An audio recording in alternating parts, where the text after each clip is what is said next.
अस्सलाम वालेकुम class. Hello everyone. बेटा आवाज़ आ रही है?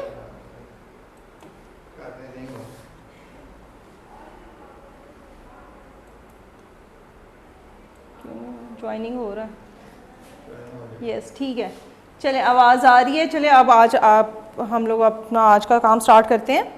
हम लोगों ने क्वेश्चन आंसर्स कर लिए थे तकरीबन 24 तक, और उसके बाद 30 से ऑनवर्ड ऐसे ही है ना?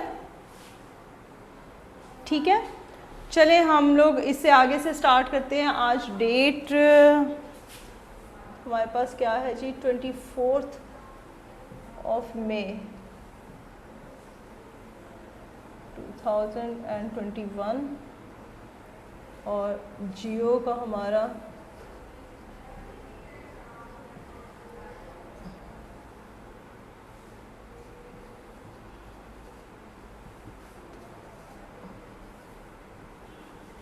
चलें ठीक हो गया। तो आज का जो लेक्चर है आज स्टार्ट कर रहे हैं हम लोग। लेक्चर स्टार्ट करना है, हमने शॉर्ट क्वेश्चन आंसर्स कर रहे थे चैप्टर नंबर 2 के। अच्छा एक बात मैं आपको यहाँ पे क्लियर कर दूँ, लॉन्ग मैं नहीं करवाऊँगी क्योंकि मैंने जो टॉपिक एक्सप्लेन किए हैं वो एग्जैक्टली वही लॉन्ग है। वो बुक वाली स्टेटमेंट ही उठा के उन्होंने नोट्स में जो है ना एज इट इज़ लॉन्ग बनाए हुए हैं। सो हम लोग लॉन्ग पे नहीं जाएंगे, और वैसे भी ये चैप्टर काफ़ी लेंथी हो गया है, सो इसको हम शॉर्ट तक कर लेते हैं। अब question number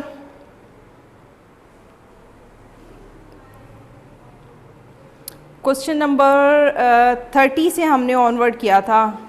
what are dunes, define deflation basin and lakes, define transverse dunes. ये ड्यून्स वाला भी हो चुका हुआ है। चलें हम क्वेश्चन नंबर 32 से स्टार्ट करते हैं।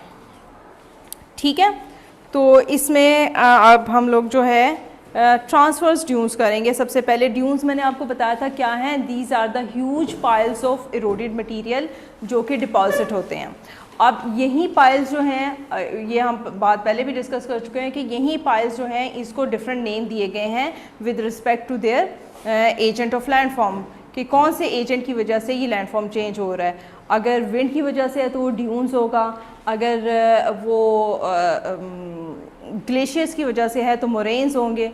तो इस तरीके से डिफरेंट जो है ना इरोडेड मटेरियल के जो ह्यूज पाइल्स हैं जो कि डिपॉजिट हुए हैं किसी नई प्लेस पे, उनको हम डिफरेंट नेम दे रहे हैं with respect to their agents. ठीक है, तो यहाँ पर ड्यून्स की बात हो रही है, तो ड्यून्स किससे रिलेट कर रहे थे? एयर से रिलेट कर रहे थे, विंड इरोजन से रिलेट कर रहे थे। तो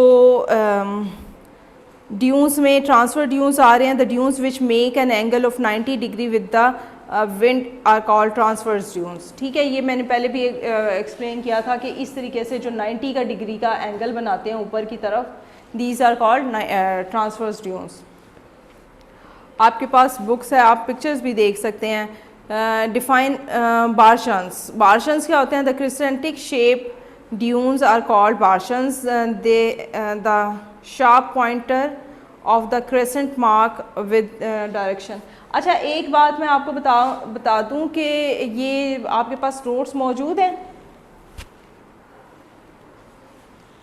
से येस और नो। अच्छा सबके पास मौजूद है, ठीक है, वेरी गुड। तो नोट्स का पेज आपने खोला हुआ होगा। अभी हम बारशंस की बात कर रहे हैं। ये भी ड्यून्स हैं लेकिन ये क्रिसेंटिक शेप है। ठीक है, define coastal dunes. Coastal dunes कौन सी शेप में होते हैं जी? वो भी क्रिसेंटिक ड्यून्स ही होते हैं, लेकिन थोड़ी सी उसकी जो है ना चेंज होती है, डायरेक्शन चेंज होती है। फिर डिफाइन सी क्लिफ्स। सी क्लिफ्स का भी मैंने आपको बताया था। सी क्लिफ्स क्या होती हैं कि सी साइड पर जो सी के सामने माउंटेन्स होते हैं वो सी वेव्स टकराने की वजह से फ्लैट हो जाते हैं। उनका जो स्लोप है वो सी वाली साइड से बिल्कुल फ्लैट हो जाता है, सीधा हो जाता है। ठीक है, इस तरीके से।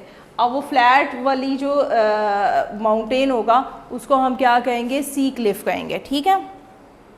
How are caved formed. Caved किस तरीके से बनती हैं केव्स?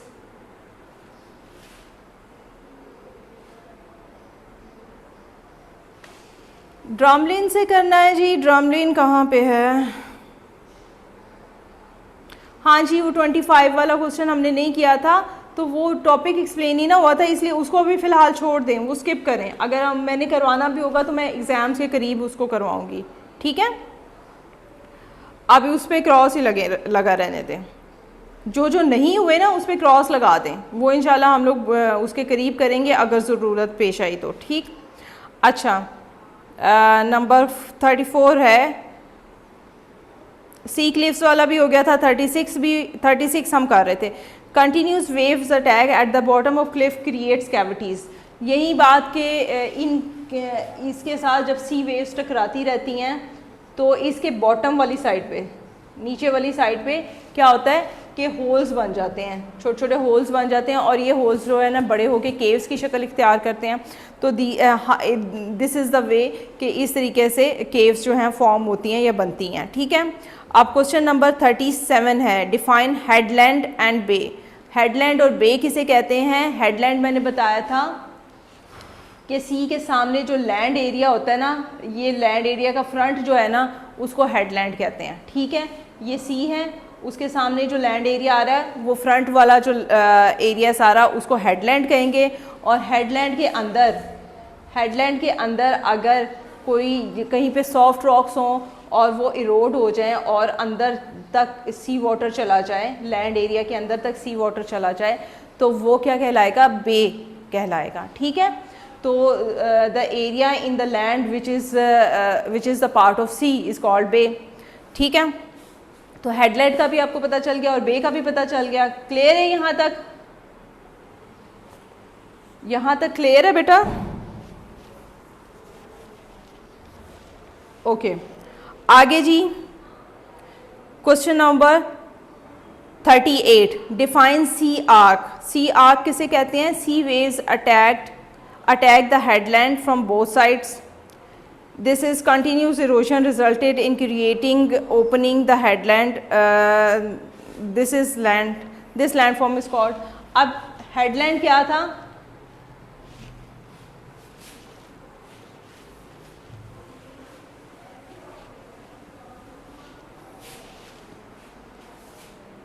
ये हेडलैंड है, यहाँ पे ये सी वाटर आ रहा है, ठीक है।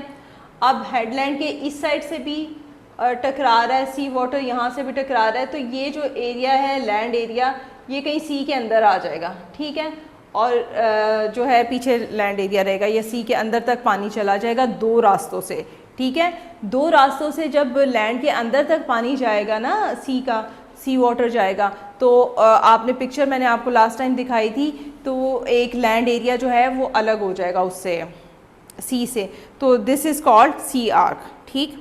Define stack. स्टैक क्या होता है? The sea arch is detected from the headland by further erosion. Sorry, sea arch में यही होता है कि दो साइड से पानी अंदर की तरफ जा रहा है, लेकिन वो फर्दर इरोड होके वो लैंड वाला हिस्सा बाहर की तरफ निकल आएगा, तो वो स्टैक कहलाएगा, ठीक हो गया।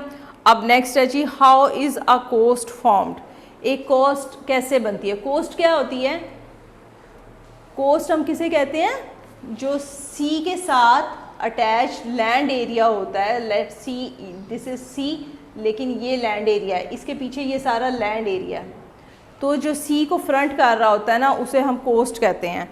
तो sea waves also deposited sand over the land adjacent to the C.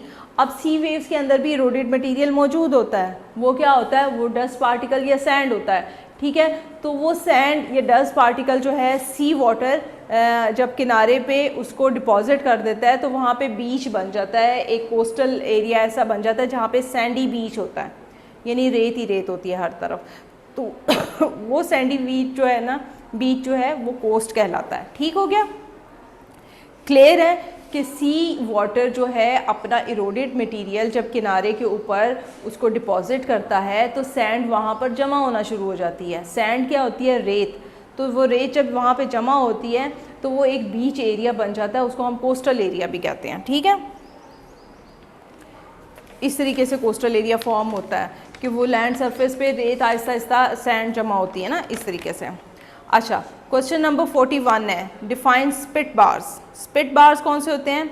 when sand ridges extended in front of a bay parallel a general direction of a coast is known as। इसकी मैं आपको picture दिखा देती हूँ spit बार की, उससे आपको explain करना आसान हो जाएगा। अगर आपके पास बुक्स हैं तो वो आप खोल के रखें, मैं आपको पिक्चर भी दिखाती हूँ।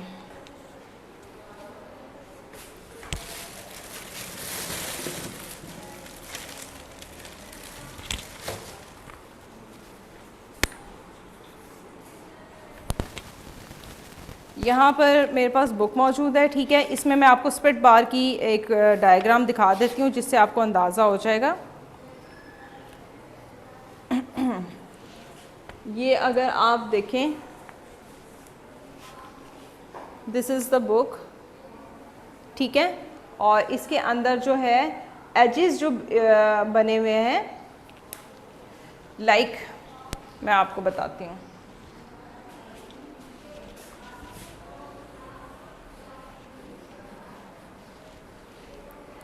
स्पिट बार का मैंने आपको पहले भी बताया था।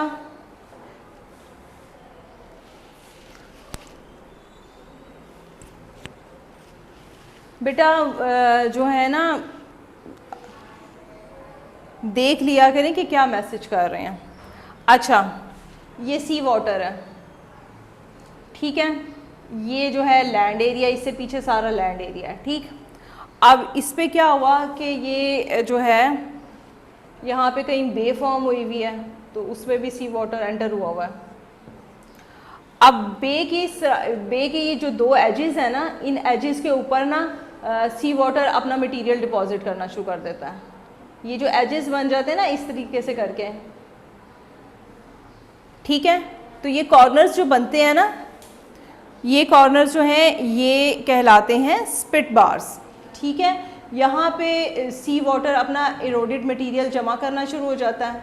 इसी तरह किसी और साइड पे भी ऐसे ही, अगर लैंड एरिया के अंदर पानी गया हुआ है तो उसकी एजेस जो बनेंगे ना, वहाँ पे सी वाटर ने सैंड डिपॉजिट की होगी। तो जो एजेस बनते हैं किसी अंदर की साइड पे सी वाटर जाने की वजह से, तो वहाँ पर जो है जो सैंड डिपॉजिट होती है उससे वहाँ का सी के अंदर लैंड एरिया बनना शुरू हो जाता है थोड़ा थोड़ा, और उसको हम स्पिट बार्स कहते हैं। डायग्राम मैंने आपको दिखा दिया है। फिर है जी नेक्स्ट हमारे पास क्वेश्चन क्या आता है, डिफाइन टम्बोलो। टम्बोलो क्या होता है जी? टम्बोलो जो है, यहाँ से मैं डिफाइन कर देती हूँ। When a spit bar extends in open sea and connects the coast with a nearby island, it is called टम्बोलो।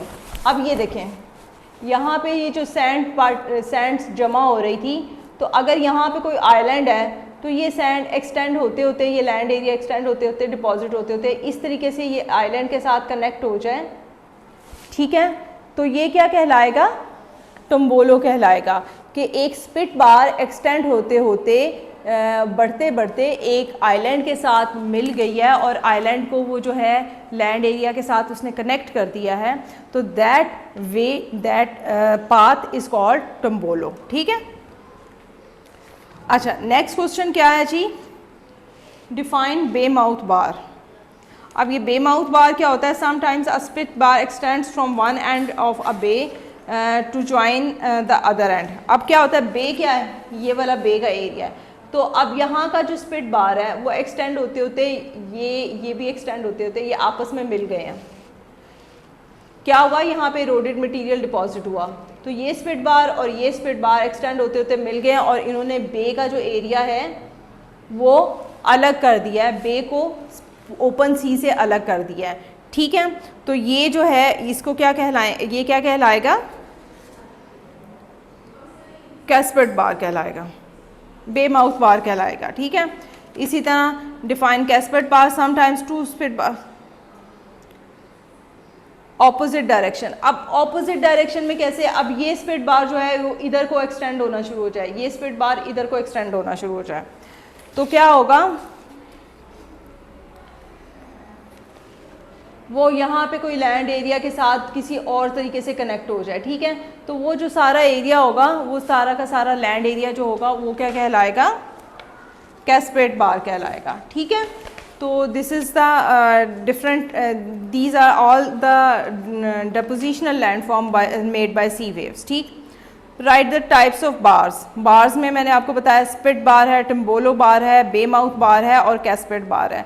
ये तमाम बार जो हैं ये किसकी वजह से बने हैं, ये with the help of sea waves बने हैं। सी वेव्स ने अपना मटेरियल डिपॉजिट किया है तो ये बार्स बने हैं। और इन बार्स में कुछ तो इसको अगर ऐसी फॉर्म में है, एजेस के ऊपर है, छोटे किनारे बने हुए हैं, तो वो स्पिट बार्स होंगे। स्पिट बार एक्सटेंड होंगे, किसी आइलैंड के साथ मिल जाएंगे तो वो टम्बोलो हो जाएंगे। और अगर दो स्पिट बार आपस में मिल के किसी जो है बे को लैंड एरिया में शामिल कर देंगे और सी से, ओपन सी से अलग कर देंगे तो वो क्या हो जाएंगे, बे माउथ बार हो जाएंगे। और इसी तरह अगर ऑपोजिट डायरेक्शन में स्पिट बार्स बढ़ना शुरू हो जाएं, मतलब इस डायरेक्शन की बजाय वो इस डायरेक्शन में बढ़ना शुरू हो जाएं, तो वो लैंड एरिया के साथ ज्वाइन होके तो वो कैस्पेड बार कहलाएंगे, ठीक है। तो दीज आर द क्वेश्चंस। अच्छा, इससे अलावा कोई और मुझसे कोई क्वेश्चन पूछना चाहें तो यहाँ पे हमारे क्वेश्चन एंड हो जाते हैं। 46 जो है ना, क्वेश्चन नंबर 46 है लेबल द डायग्राम। ये लेबल द डायग्राम ये आपने खुद याद करना है और इसको लिखना है, क्योंकि ये चीज़ें मैं आपको एक्सप्लेन तो कर चुकी हुई हूँ। इसको आप देख लीजिएगा खुद से, इंशाल्लाह ये आपको कोई प्रॉब्लम नहीं करेगा। हमारे आज यहाँ पर क्वेश्चंस कंप्लीट हो जाते हैं,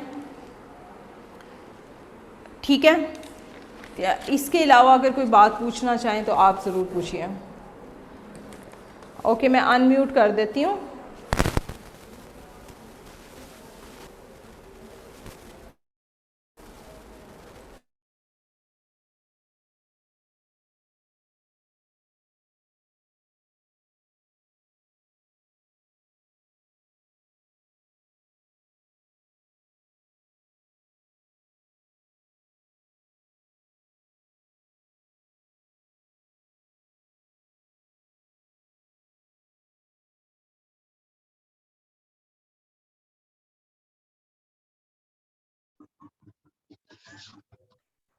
नो मिस। आपके नोट्स में 46 शॉर्ट क्वेश्चंस है और मेरे में 34 शॉर्ट क्वेश्चंस हैं। मिस आपका जो है ना, आप पुराने एडिशन से पुराने न्यू एडिशन में 33 शॉर्ट है और जो 34 वाला उसके अंदर हमने लेबल करना है। और आपने अपना माइक म्यूट किया हुआ है। मिस आप अपना माइक ऑन कर लें, आपका माइक म्यूट है। मिस की बुक में 41 है और हमारी बुक में 34 है। ये महीन है, ये भी बड़ा बोलती है। ओल्ड और न्यू का डिफरेंस है किसकी नोट्स में 34 और हैं, किसी की बुक में? मेरी बुक में है, नया एडिशन जो है। बेटा आवाज़ आ रही है मेरी? Yes miss. हमारी बुक में 34 शॉर्ट क्वेश्चन आंसर है, आपकी 46 हैं। अच्छा, तो वैसे आप पुराने 34 edition वाला, से करवा दीजिए। 34 वाले जो बच्चे हैं ना, वो एक काम करें ना, वो मुझे माहीन आप बता रहे हो 34 है? जी मैं मिस सबकी बीबी अच्छा, मुझे ना आप लोगों ने सेंड करने हैं वो नोट्स, और ज़रा नीट पिक्चर सेंड कीजिएगा, जो है ना क्लियर वाली पिक्चर। तो उसके बाद फिर मैं आपको वो 34 वाले भी जो है ना वो देख लेंगे। तो मतलब ये कि एक्सप्लेन होने से तो कोई भी नहीं ना रह गया। No miss. Other than this जो है जितने हैं वो फिर आप छोड़ दें, ठीक है। आज जो आपने करवाया ना सारे वो नहीं है, बाकी जो भी पिछले करवाए वो सारे हो गए हमारे। बड़ी जल्दी बता दिए। Yes miss. मिस मैंने आपको देखे कितने मैसेज किए हैं, आपने एक भी नहीं पढ़ा। मैंने पढ़े हैं लेकिन स्टार्टिंग में मेरे हाल में नहीं पढ़े। चलें ठीक है, तो हमारा ये चैप्टर कंप्लीट हुआ। आज लॉन्ग में एक्सप्लेन नहीं करूंगी, लॉन्ग आपको ये Excuse चैप्टर me? काफी। जी बेटा, मिस वो जो टेक्स्ट है ना उसके अंदर आप चैप्टर 1 की जगह 2 कर दें, क्योंकि वन अपने एट अ चैप्टर टाइम 2 वाला है। Please, one at a time. मुझे इस तरीके से समझ नहीं आएगी, एक बच्चा बोले। मैं आपको कह रही हूँ कि अगर हमारे नोट्स में 34 शॉर्ट है तो हम आपको उनकी पिक लेके सेंड करें। बिल्कुल ऐसे ही कोई है। बच्चा हाँ, बच्चा ही कर देना। मिस आप बता दें कोई एक बच्चा सेंड कर कोई देना, एक किसी बच्चा तरह सेंड कर दे, महीन आप कर देना, ठीक है। महीन अब आप लोग चुप करो जी। जबीब बताएं क्या कह रहे हैं आप। मिस ये जो टेस्ट है ना मंथली, उसके अंदर ना जियो का चैप्टर 1 है, तो हमने चैप्टर 1 तो अभी सही तरह पढ़ा नहीं, तो इससे कह रहा हूँ चैप्टर 2 कल हम लोग चैप्टर 1 ही Chapter 2 करेंगे ना, complete हो। चैप्टर 1 के शॉर्ट कर नहीं, Okay. चैप्टर एक्सप्लेन ज़रूर हो चुका हुआ है आपको, लेकिन उसके शॉर्ट और लॉन्ग अलग से नहीं एक्सप्लेन हुए थे। उसकी भी एक नीट सी पिक जी। मुझे सेंड करनी है, तो कल के लेक्चर में इंशाल्लाह मैं शॉर्ट सारे एक्सप्लेन कर दूंगी, तो कोई इशू नहीं रहेगा। बस लॉन्ग भी करवाने हैं फिर आपने। इनके पास लॉन्ग भी notes करा नहीं है। दूंगी, कोई मसला नहीं, लॉन्ग भी करा दूंगी, 2 लेक्चर्स लगेंगे, उससे पहले पहले ही हो जाएगा आपका, ठीक है। Okay miss miss. जिनके पास नोट्स नहीं है वो क्या करेंगे? वो उनको मैं पिक सेंड करूंगी और वो पिक से करेंगे, मुझे मिलती है ना, रिसीव होती हैं जैसे ही, तो मैं आपको सेंड कर दूंगी। ओके मिस हाँ जी, मिस टिम्बोला इतना स्ट्रांग होता है कि उसके ऊपर से लोग गुजर सके। बिल्कुल स्ट्रांग होता है ये, बिल्कुल एक जेन्युइन लैंडफॉर्म बन जाता है, आप उसके ऊपर से आराम से गुजर सकते हैं। ये जाहिर सी बात है, किसी बेस के ऊपर ही वो चीज़ खड़ी होती है ना, ऐसे थोड़ी खड़ी होती है। यस आज की डायरी क्या है? आज की डायरी ये है कि learn all short question answers of unit number 3, okay miss. ठीक है। ओके चलिए ठीक है मिस, अभी हमने टाइम पढ़े 2 क्या करने हैं ना। चैप्टर 2 के करने हैं, सॉरी 3 के नहीं करने, 2 के करने हैं, ठीक है। Okay miss. क्लियर है, अब कोई एम्बिग्विटी तो नहीं है चैप्टर के। आज आप लोगों ने ये सारे क्लियर कर लेने हैं, चलो सही है। ओके बेटा, अल्लाह हाफिज। अल्लाह हाफिज, अल्लाह हाफिज बेटा।